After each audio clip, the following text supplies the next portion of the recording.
Je vous ai parlé il y a quelques mois de ce monsieur qui n'avait que quelques mois lui-même à vivre et dont la fille était jeune médecin, à Perpignan je crois, mais jeune médecin doctoresse du genre pet sec, ce qui fait que ce vieux monsieur a dit à cette fille unique avant de mourir: écoute, tu m'as humilié toute ma vie avec ta mère, j'ai toujours passé pour un con depuis mon divorce, tu reviens régulièrement me dire que je fais rien comme il faut, maintenant désolé mais ma mort m'appartient, il n'est pas question que tu prennes les choses en main en me faisant mettre des tuyaux partout, je fais ce que je veux et on se reverra au cimetière.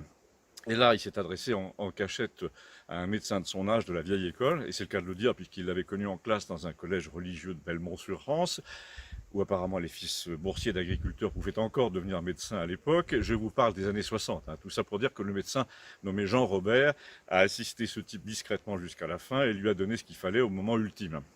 Alors ce médecin est très vieux maintenant, toujours très pieux, il circule dans un Land Rover des années 80, il passait par chez nous l'autre jour en compagnie d'un autre homme bizarre dont je vous ai parlé aussi, l'ancien moine nommé Bernard, qui a de gros sourcils noirs et des cheveux blancs et qui a quitté un monastère de bénédictins parce qu'il soignait les zonas. Les gens venaient le trouver directement au monastère et l'évêque a fini par se fâcher, il n'aimait pas ça. Et les deux se sont donc attablés avec Gustave, je suis arrivé pendant leur conversation, il était question de médecine, justement, puisque la passion du vieux médecin retraité, Jean Robert, c'était les guérisseurs, et il avait le projet d'écrire un livre sur eux, d'où le fait qu'il promenait souvent ce copain Bernard en voiture pour lui arracher ses souvenirs. Déjà, d'après ce que j'ai entendu ce jour-là, l'ancien moine bénédictin, qui, comme tous les guérisseurs qui arrêtent les brûlures, les zonas, les crises de gouttes, etc., était en train de dire que le masque était un désastre, psychologiquement d'abord, parce qu'il ramenait les gens à eux-mêmes, il les obligeait à s'écouter, il introduisait dans leur vie aussi l'idée d'une faute, d'une culpabilité s'ils ne le portaient pas, et d'une souillure ou d'une infection qui les menaçait s'ils le portaient. Et en général, le port d'un masque sanitaire dans des conditions d'hystérie sociale comme celles que nous vivons était, a-t-il dit, incompatible avec la santé, la vraie, qui est faite d'innocence, qui est faite de naturel. Or là, rien n'est moins insouciant, rien n'est moins naturel que ce qui se passe. L'ancien moine disait: les gens en bonne santé sont avant tout ceux qui ne se posent pas la question. Or là, avec le masque, tu obliges tout le monde à se poser la question, justement. Et là, le vieux médecin a dit: tu te souviens de Patrick? Patrick était un jeune médecin du coin qui avait sillonné le pays pendant 15 ans pour faire de la médecine de terrain, mais qui, pour son malheur, était affligé d'une nature un peu anxieuse. Du coup, il est parti sur la Côte d'Azur et il est devenu nutritionniste. Et là, plus d'insomnie, plus de risque de mauvais diagnostics.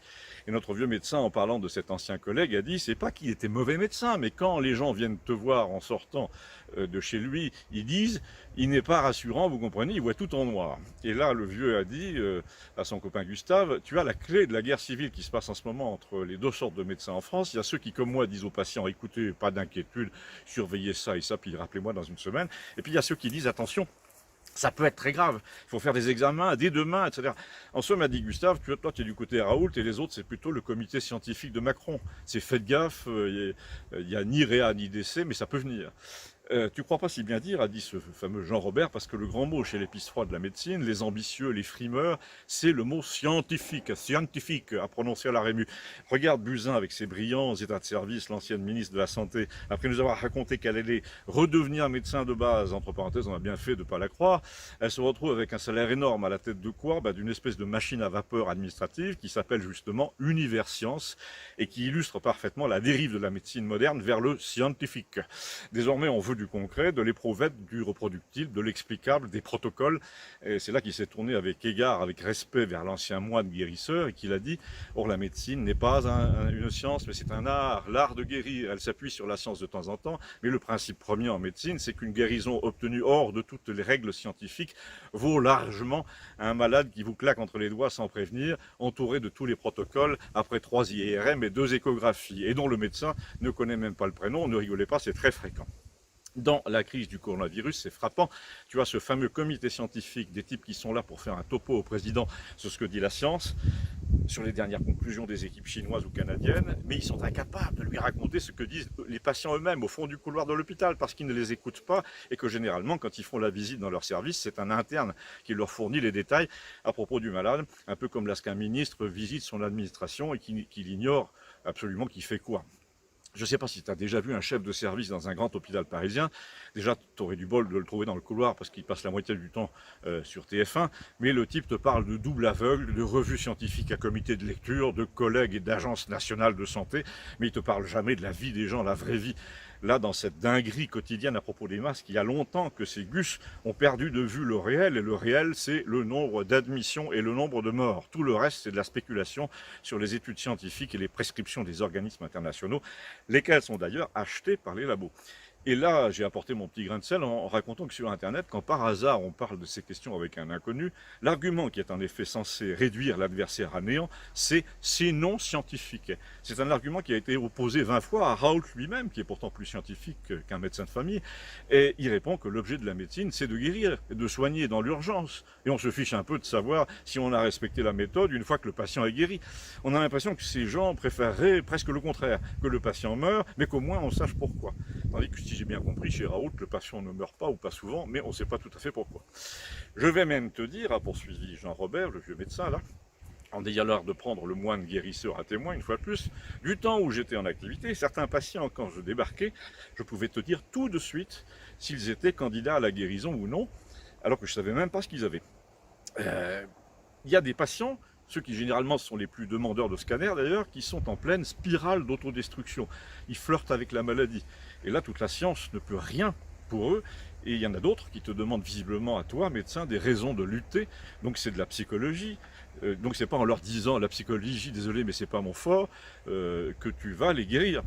Hier à Renchéry Gustave, je me souviens exactement, parce que la phrase m'a choqué, le chef des urgences de l'hôpital Avicenne à Bobigny a dit sur une télé du câble, en tant que scientifique, etc. Mais mon gars, a-t-il dit comme chef des urgences, t'es pas scientifique, t'es docteur, médecin, t'es tout bib, t'es là pour rassurer les gens, pour les écouter, les ausculter, comprendre avant de réparer, mais pas pour réclamer que le gouvernement et la nation obéissent à des protocoles savants. Tu as entièrement raison, a dit Robert, le vieux médecin là, ils essayent sans arrêt de hisser au niveau scientifique des choses qui sont avant tout des choses politiques, qui se retranchent derrière une nécessité théorique pour t'imposer des mesures qui sont en fait des petites combines décidées entre eux, éviter les manifestations des gilets jaunes, limiter les regroupements, ce que tu dis du masque en plein air comme moyen de soumission et qui rejoint ce que dit Bernard est tout à fait vrai. Il y a là une nécessité fictive qui ne repose sur aucune preuve réelle, mais sur l'avis de 3 ou 4 experts, recrutés d'ailleurs on ne sait pas comment, dont la compétence n'est même pas prouvée non plus, mais cette nécessité fictive a des très grandes conséquences sur la vie sociale, sur la vie intime de chacun.